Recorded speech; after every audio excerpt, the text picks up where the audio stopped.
Hello everyone, my self doctor Sushma and मैं कान नाक गला रोग विशेषज्ञ हूँ और अजमेर राजस्थान में प्रैक्टिस करती हूँ। तो आज हम बात करेंगे कुछ विशेष टॉपिक के बारे में कि पेरेंट्स बड़े ही चिंतित रहते हैं अपने बच्चों के बारे में कि इसको बार बार सर्दी जुकाम होता है। तो उनके बहुत से कारणों में एक कारण यह भी है कि उनको एडिनोइड हाइपरट्रोफी और इनलार्ज एडिनोइड हो सकते हैं। तो चलिए बात करते हैं कि एडिनोइड्स क्या हैं। एडिनोइड्स एक प्रकार का लिम्फोइड टिश्यू है जो कि नाक के पिछले हिस्से में जनरली प्रेजेंट होता है बच्चों में। ये 2 साल की उम्र से बढ़ना स्टार्ट करता है और 11-12 साल की उम्र तक प्यूबर्टी तक आते आते इनका साइज़ रिग्रेस होना स्टार्ट कर देता है। लेकिन कुछ बच्चों में जो बच्चे इम्यूनो कॉम्प्रोमाइज्ड हैं या फिर वो बच्चे जो बार बार सर्दी जुकाम किसी अन्य रीज़न से हो रहा है या जो एलर्जिक हैं, उनमें इनका साइज़ बढ़ता रहता है और ये जो जनरली प्रॉब्लम कोज करते हैं वो 2 से 5 साल तक प्रॉब्लम कोज करते हैं।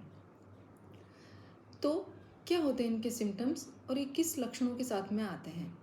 ऐसे बच्चों के पेरेंट्स कंप्लेन करते हैं कि बच्चा बार बार बीमार पड़ता है, बच्चे को सांस लेने में दिक्कत आती है, बच्चा रात को मुंह खोलकर सोता है। इसी तरह से अगर इनका साइज़ बहुत ज़्यादा बढ़ जाए तो कानों की सुनने की क्षमता कमज़ोर हो जाती है, कानों का पर्दा पीछे की तरफ चिपक जाता है या कान के पर्दे के पीछे पानी भर जाता है और कई बार बहुत ज़्यादा समस्या बढ़ने पे इनको हार्ट तक की प्रॉब्लम आने लग जाती है। इसी के साथ बच्चे की ग्रोथ में कमी रहती है, बच्चा नॉर्मल बच्चों की तरह विकसित नहीं हो पाता है। इस तरह की समस्या के लिए हमें क्या करना चाहिए? इस तरह की समस्या के लिए एक ईएनटी विशेषज्ञ बता सकता है कि बच्चों में ये जो समस्या है इसकी सीवियरिटी क्या है। वो डायरेक्ट एग्जामिनेशन दूरबीन से करके भी देख सकते हैं या फिर एक्सरे करवा के ये पता कर सकते हैं कि एडिनोइड का साइज कितना है और क्या वही कारण है बच्चों के बार बार बीमार पड़ने का।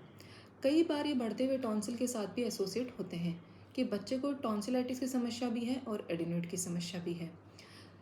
तो क्या होता है, एक ईएनटी विशेषज्ञ ये बताएगा कि इसका ट्रीटमेंट क्या है।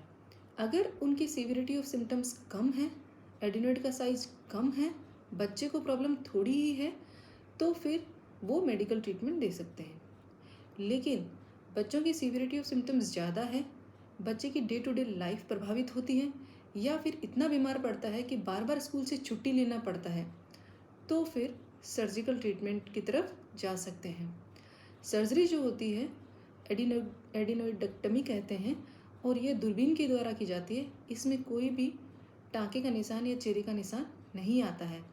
सही डॉक्टर की देखरेख में कॉम्प्लिकेशन के चांसेस भी कम होते हैं।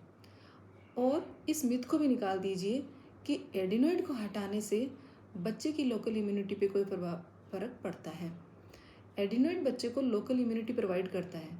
जब भी कोई वायरस या बैक्टीरिया सांस के रास्ते से अंदर की तरफ जाता है तो एडिनोइड उसको मार करके, उससे लड़ करके हमें इम्यूनिटी प्रोवाइड करता है और बीमारी होने से बचाता है। लेकिन वही एडिनोइड अगर अब साइज़ में बढ़कर बच्चे को प्रॉब्लमेटिक हो जाए तो हम उनका ट्रीटमेंट या सर्जरी करके उनको हटवा भी सकते हैं। इससे बच्चे की इम्यूनिटी पे कोई फ़र्क नहीं पड़ता है। ये आप निश्चिंत रहिए।